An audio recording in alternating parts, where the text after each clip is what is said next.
मुख्यमंत्री मोहन चरण माझी गतकाली विधानसभा जो बजेट उपस्थापन करिसेंती तार जदि फाइन प्रिंट से आम देखा ताले निश्चित आम कहीपर यहाँ गोटे लोकाभिमुखी बजेट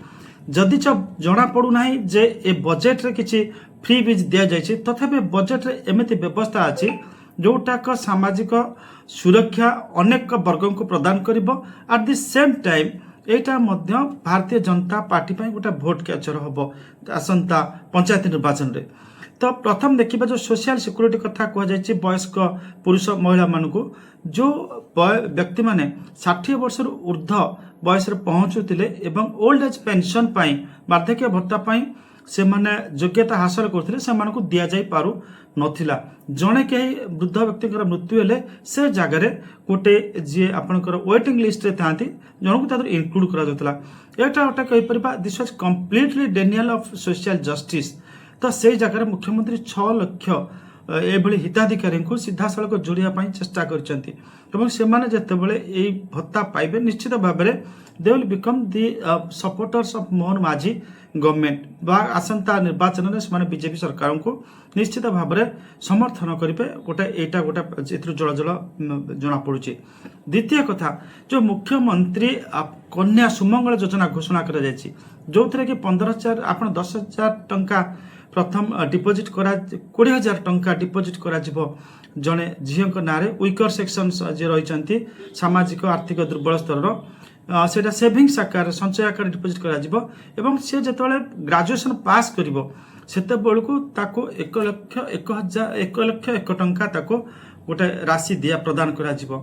तो यहाँ आम कहीपर सामाजिक एवं आर्थिक दुर्बल स्तर जो लोक मैंने रही